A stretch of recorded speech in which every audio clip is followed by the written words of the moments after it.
42 വനിതാ കേഡറ്റുകൾ ഉൾപ്പെടെ 187 കേഡറ്റുകളുടെ പരിശീലനമാണ് പൂർത്തിയായത്. പോലീസ് ട്രെയിനിംഗ് കോളേജിൽ നിന്നും വിജയകരമായി പരിശീലനം പൂർത്തിയാക്കിയ 14ാമത് ബാച്ച് മോട്ടോർ വെഹിക്കിൾ ഓഫീസർമാരുടെ passing out parade Thycaud police training കോളേജിൽ നടന്നു. 68 അസിസ്റ്റന്റ് മോട്ടോർ വെഹിക്കിൾ ഇൻസ്പെക്ടർമാരും 3 മോട്ടോർ വെഹിക്കിൾ ഇൻസ്പെക്ടർമാരും ഉൾപ്പെടുന്ന ബാച്ചിൽ 71 അംഗങ്ങളാണുള്ളത്.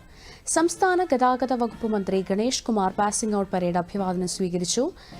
ഉദ്യോഗസ്ഥർ തങ്ങളുടെ യൂണിഫോമിന്റെ സത്യസന്ധത കാത്തു സൂക്ഷിക്കണമെന്ന് മന്ത്രി പറഞ്ഞു.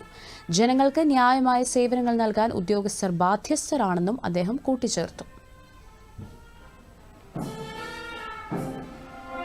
ഡിപ്പാർട്ട്മെന്റിലേക്ക് പ്രവേശിച്ചു കഴിയുമ്പോൾ കുറച്ചുകൂടി അഡ്വാൻസ് ആയിട്ടുള്ള ട്രെയിനിങ്ങുകൾ മുന്നിട്ട് ശാരീരിക ക്ഷമത എന്ന് പറയുന്ന ഒരു മനുഷ്യന് ഏറ്റവും പ്രധാനപ്പെട്ടത്. അതുകൊണ്ടാണ് പോലീസ് ട്രെയിനിങ് ഞങ്ങൾ ഏർപ്പെടുത്തുമ്പോൾ ഇത്തരത്തിലൊരു കായിക പരിശീലനം ഏർപ്പെടുത്തുമ്പോൾ പല ഭാഗത്തും എതിർപ്പുകളുണ്ടായി. ഒരു സർക്കാർ ജോലിയിൽ കയറുമ്പോൾ അലസമായി ജീവിക്കാൻ തുടങ്ങാം എന്നതായിരുന്നു ലക്ഷ്യം. പക്ഷേ അക്കാര്യത്തിൽ ഞാനോ ട്രാൻസ്പോർട്ട് യാതൊരു വിട്ടുവീഴ്ചയും തയ്യാറായി.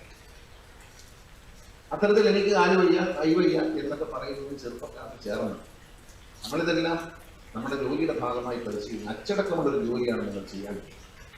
എല്ലാ ദിവസവും യൂണിഫോം ഇടുന്ന ഒരു ജോലിയാണ് നിങ്ങൾ ചെയ്യാൻ. അതിൻ്റെ ഒരു സത്യസന്ധത നമ്മൾ പുലർത്തണം. ദീർഘമായി ഞാനൊന്നും പറയുന്നില്ല. ഇന്നത്തേക്കൊക്കെ ജൂൺ 1 MVD ദിനമായി എല്ലാ വർഷവും ആചരിക്കുന്നതിനുള്ള പ്രഖ്യാപനവും മോട്ടോർ വാഹന വകുപ്പിനായി പുതുതായി തയ്യാറാക്കിയ പതാക മന്ത്രി ചടങ്ങിൽ ട്രാൻസ്പോർട്ട് കമ്മീഷണർക്ക് കൈമാറുകയും ചെയ്തു.